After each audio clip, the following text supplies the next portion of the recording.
word on the street is that Blacc Sam been going at Big U and Snoop Dogg's necks over his brother's murder in court. And to be honest, that ain't surprising nobody. This guy has been on demon time for years. First he checked Rockstar 2080. Don't come over here trying to hey, guess what? Go do something and come back. Then pulled up on Brick Baby for still rolling with Eric Holder. But I approached him. You approached them? Yeah, I went over there to the All Money In thing. Now he's flat out saying Big U and Snoop set up the hit on Nipsey. I got the details. Let's dive in. The explosive confrontation, Blacc Sam's war. The streets of Los Angeles are burning with accusations, betrayal, and the kind of raw truth that makes grown men weep and killers confess in the shadows. Blacc Sam, Nipsey Hussle's blood brother, ain't just pointing fingers anymore. He's declaring all-out war on the very who were supposed to protect his family. And when the smoke clears, Big U and Snoop Dogg might find themselves facing more than just street justice. Hey, listen, bro. Listen, bro. Listen.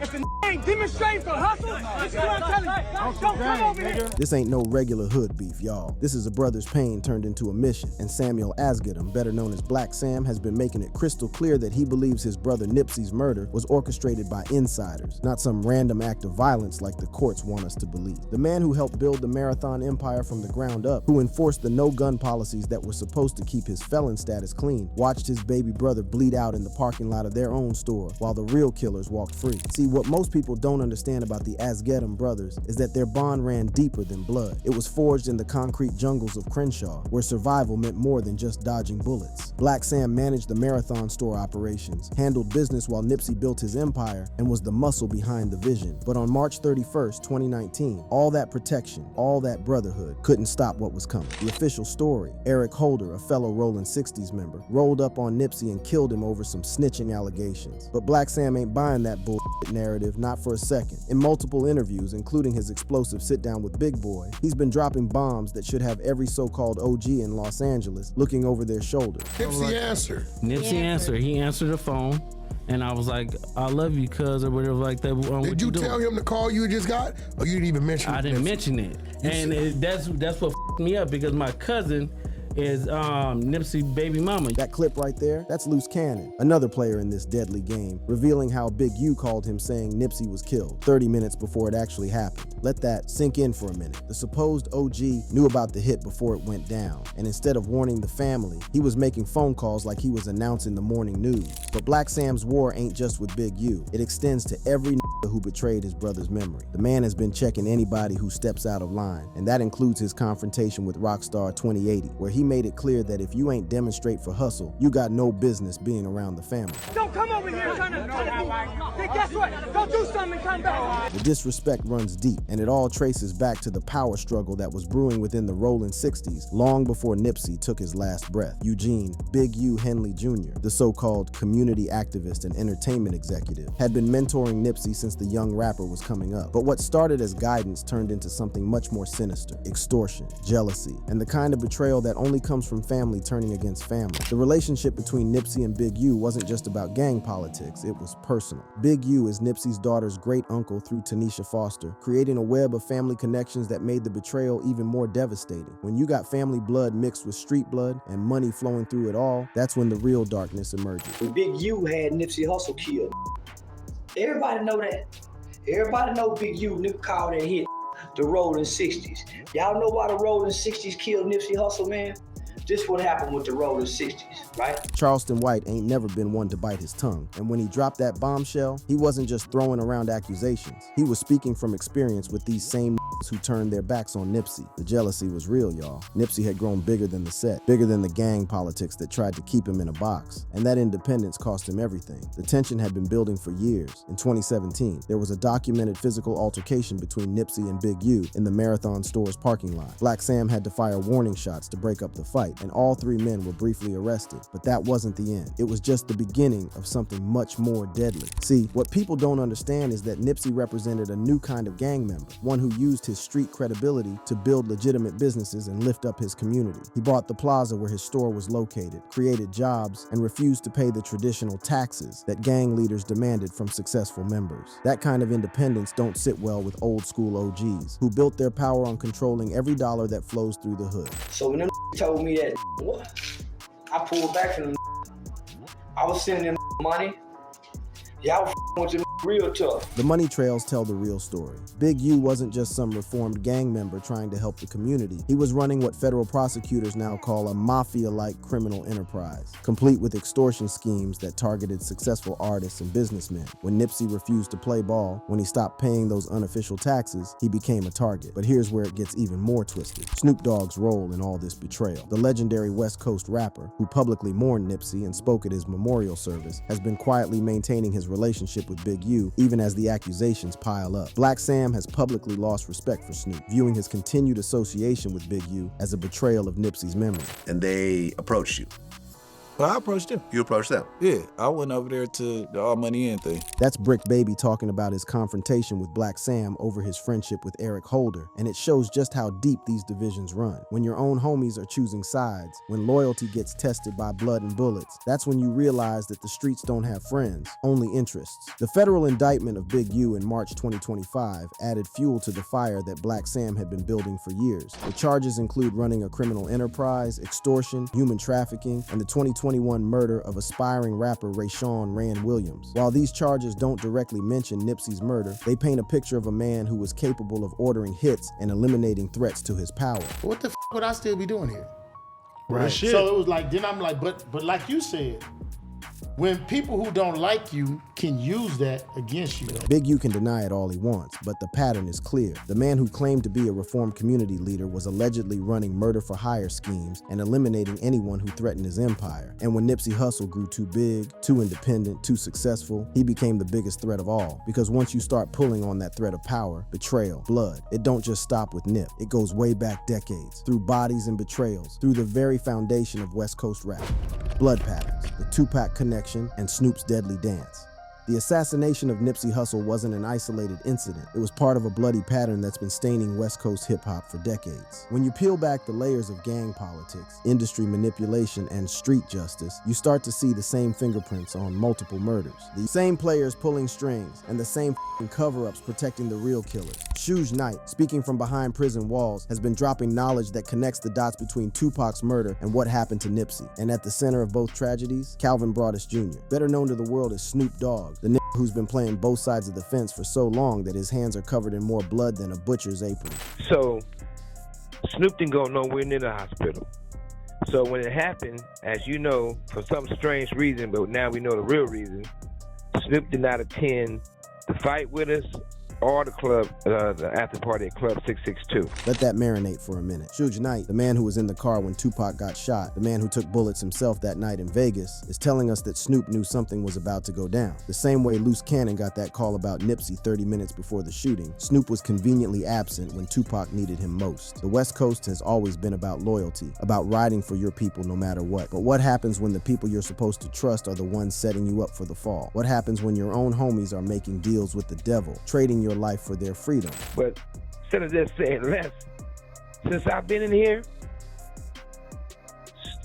Snoop and other people been having people trying to bail the guy out, Keefy D, because he talking too much. Suge is talking about Keef D, the Southside Compton Crip who's been named in Tupac's murder, and how Snoop has been allegedly trying to silence him before he reveals too much about who really ordered the hit. The same pattern we're seeing with Nipsey's case. Powerful people trying to bury the truth before it destroys their carefully constructed images. But here's where it gets really twisted. The connection between these murders ain't just about gang politics or rap beefs. It's about control, about who gets to rise up in the industry and who gets cut down before they become too powerful. Nipsey Hussle was working on a documentary about Dr. Sebi, the herbalist who claimed he could cure AIDS and cancer. Some people believe that documentary was the real reason he was killed, but the truth is probably much simpler and more sinister. Nipsey represented something dangerous to the old guard: independence. He owned his masters, controlled his distribution, and was building a legitimate empire that didn't need the traditional gatekeepers. That kind of success story makes other look bad, makes them realize they've been selling their souls for pennies on the dollar. Suge Knight's words carry weight because he's seen this game from every angle. When he talks about Diddy's influence on Nipsey and the drugs, the manipulation, the way outsiders come into Los Angeles and disrupt the natural order, he's describing a pattern that's been playing out for decades. The same way Diddy allegedly had Tupac killed for getting too big, too independent, too dangerous to the established order, there are whispers that similar forces were at work against Nipsey. Not necessarily Diddy himself, but the same type of industry manipulation that uses street politics to eliminate threats. But let's get back to Snoop, because his role in all this is more complicated than most people realize. The man who built his career career on being the coolest, most laid-back figure in hip-hop, has actually been one of the most calculating players in the game. His ties to Big U run deep, and his refusal to distance himself from the allegations surrounding Nipsey's murder has created a rift with Blacc Sam that might never heal. The parallels between Tupac's final days and what happened to Nipsey are chilling. In both cases, there were tensions with people who were supposed to be family. In both cases, there were convenient absences when danger was present. In both cases, the official narratives don't match up with what people who were actually there are saying. Snoop's behavior during Tupac's hospitalization, showing up at Suga's house crying and vomiting when he should have been at his friend's bedside, reveals a level of guilt that goes beyond just feeling bad about a beef. That's the behavior of someone who knew what was coming and felt responsible for not preventing it. That guilt, that knowledge of betrayal, might explain why Snoop has been so defensive about the Nipsey situation. When Blacc Sam started making accusations, when the truth about Big U's criminal enterprise started coming to light, Snoop allegedly pulled up on Blacc Sam to confront him about the exposures he was making public. The interconnections run deeper than most people realize.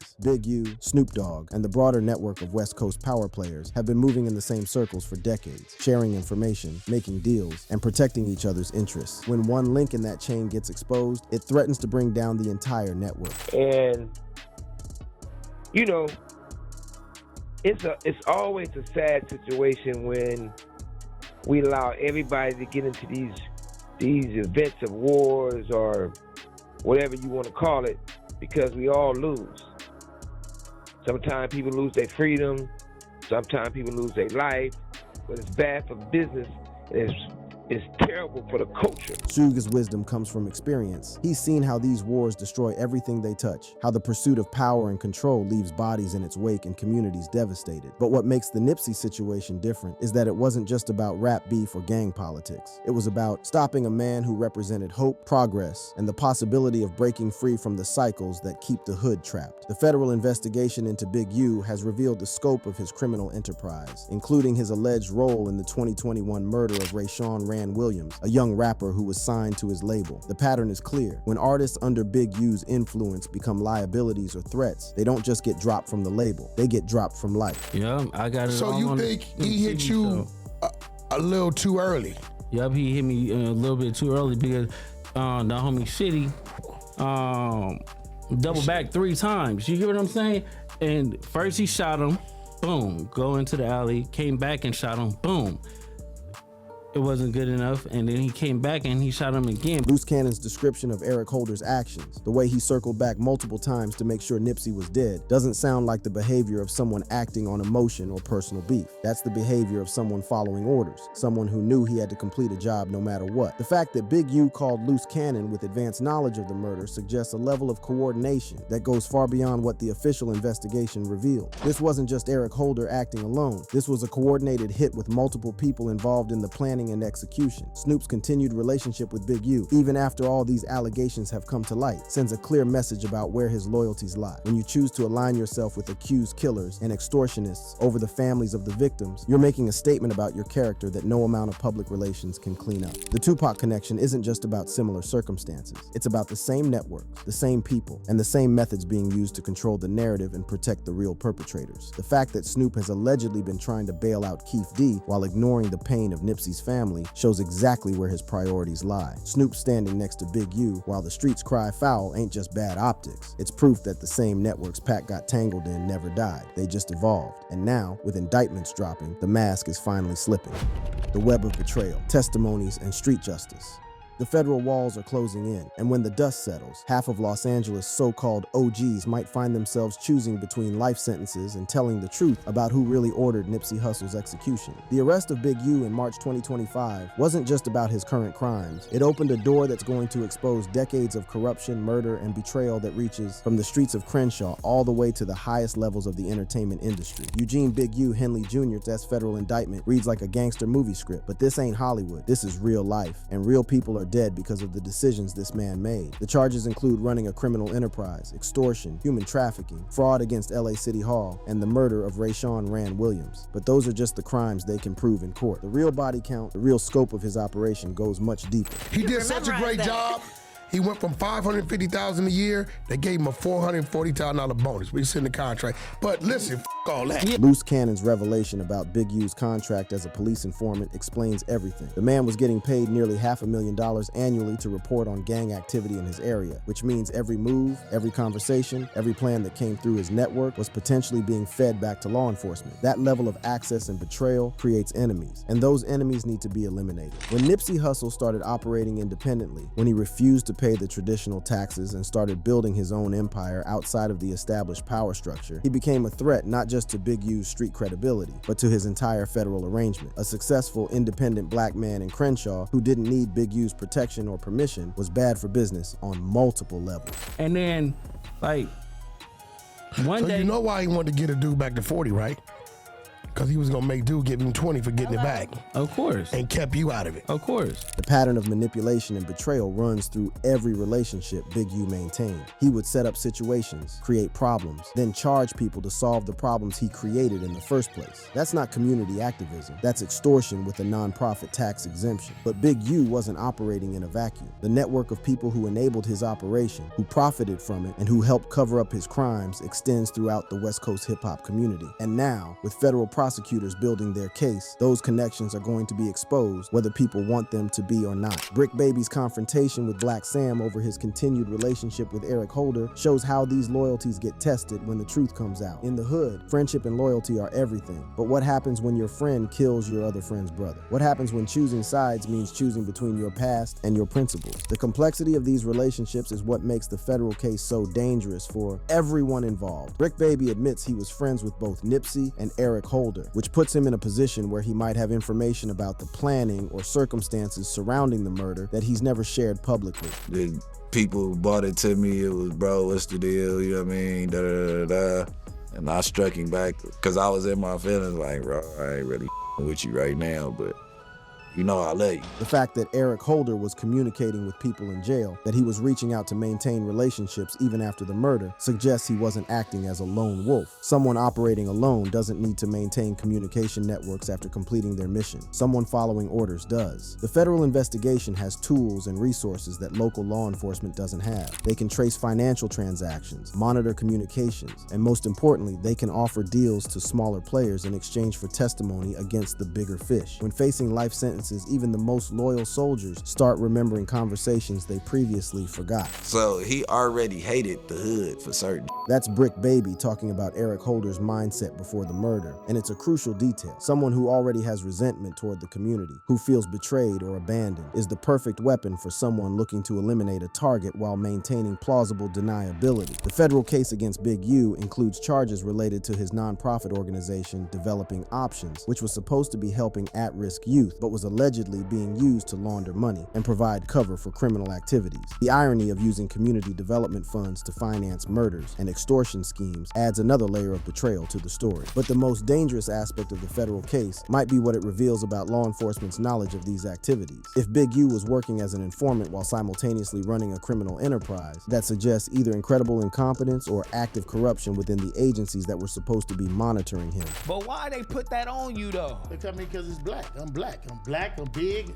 I fit And the bald head criteria. in the motherfucker. He coming too black, big bald That's head why you made his motherfucker. big rings, huh? It's kinda Like, racist, niggas look like though. me. I mean, it's kind of racist when you look at it because the big black guys are the ones you gotta watch. I'm the only one that's gonna help you. Big U's attempt to play the victim, to claim that accusations against him are based on racism rather than evidence, falls flat when you look at the scope of the federal charges against him. The indictment includes specific details about murders, extortion schemes, and financial crimes that go far beyond racial profiling. The entertainment industry connections add another dimension to the potential testimonies. Big U's work as a producer and his ties to various hip-hop projects mean that artists, managers, and industry executives might have witnessed or participated in activities that federal prosecutors can use to build their case. And just be like social media, the investigator now come to your house like, hey, what's the deal, bro? You know what I'm saying? You did it. Like, It's suckers damn. for switching too, cause I seen when that first happened, how they was man. Big U's complaint about social media investigations and people switching reveals his awareness that the narrative around Nipsey's murder was changing, that people were starting to connect dots that he preferred to keep separate. The fact that law enforcement was visiting him based on social media allegations suggests they were taking the conspiracy theories seriously enough to investigate. The potential witnesses in a federal case extend far beyond the usual street-level informants. Podcasters like Adam 20 2022 from No Jumper receiving FBI visits about their coverage of the case shows how broadly the investigation has spread. When federal agents start showing up at media companies asking questions, it means they're building a comprehensive case that includes public statements and media appearances. The death of Rayshawn Rand Williams in 2021, for which Big U is now charged, provides a template for how these murders might have been carried out. The fact that Williams was signed to Big U's label and was found shot in the desert suggests a pattern of eliminating artists who become problematic or threatening to the operation. They had a fight like a week before that. When they had a fight, you know, Shitty ain't known for fighting. The revelation that Eric Holder and Nipsey had fought a week before the murder, with Nipsey getting the better of the smaller, weaker Holder, provides the personal motivation that was layered on top of the larger conspiracy. Using someone's personal grievances to carry out a larger agenda is a classic manipulation tactic that provides cover for the real orchestrators. As the federal case proceeds, the pressure on potential witnesses will only increase. The choice between loyalty to the streets and avoiding life in prison becomes clearer when you're sitting in a federal holding cell with decades of evidence stacked against you. And when people start talking, the web of connections that protected these crimes for years will unravel quickly. Blacc Sam's confrontations with Big U and Snoop Dogg might never happen in an actual courtroom, but the federal case provides a different kind of justice, one where the truth comes out whether people want it to or not, and where the consequences are measured in decades rather than street credibility. The streets of Los Angeles are about to learn what happens when federal prosecutors decide that gang loyalty is less important than justice for Nipsey Hussle. The game is rigged, the players are exposed, and the truth is finally coming to light. Whether it happens in a federal courtroom or in the streets where real justice gets served, Blacc Sam's war for his brother's memory ain't stopping until everyone who played a role in Nipsey's murder faces the consequences of their actions. The marathon continues, but now it's a race for survival, and only the truth will set anybody free. Thank you for watching. If you enjoyed watching this video, click on one of the boxes playing on your screen to watch more similar content.